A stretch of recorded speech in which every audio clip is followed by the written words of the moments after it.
Hi, I'm Eric. What if I were to ask you, without you looking, what is your right foot doing right now? What would you say? How about what is your left hand doing? What if I ask you what muscle in your body is tensing right now? Or how are you breathing? If you're like most people, the moment I ask you about your foot, you either look down to see what your foot was doing, or you brought your attention down to notice what the foot was doing. But when I asked you if there's any muscle in your body tense right now, you probably couldn't answer even though you did a quick body scan. See, the truth is that there are many people who can feel how unconsciously they tense their muscles.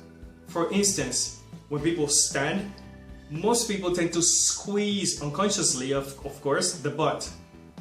Is it bad or good? Well, I'm not gonna get into that right now, but that's what most people do. Also, most people tend to breathe short instead of deeply. Now, why am I talking about that and what that has to do with being confident? How about everything? In several of my videos, I've talked about how it's just impossible to separate one part of us from another part of us. I also talk about how what you think affects your body, and what you do with your body affects not just what you think, but affects your life in general.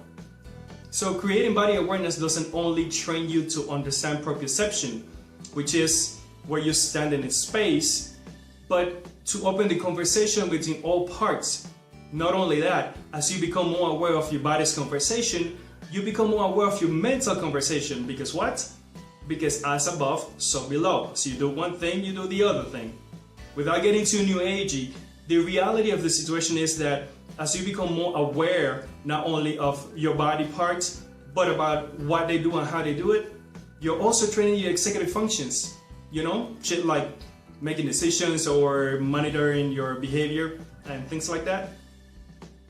Understand that it's impossible to create awareness of the body without getting awareness of the self. Self-awareness or body awareness helps us to understand why we do the things we do. Not only that, but it helps us to make decisions and to understand what we like and what we don't like and things like that.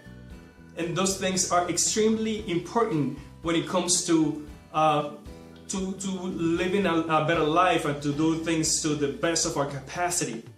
And if we know how we function, we become more confident, obviously, about the things we do and how we perform.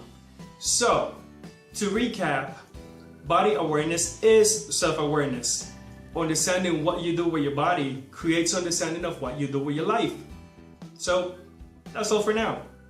Let's continue until the lambs become lions. Remember to be bodyful. And I'll see you on the next video. Ciao.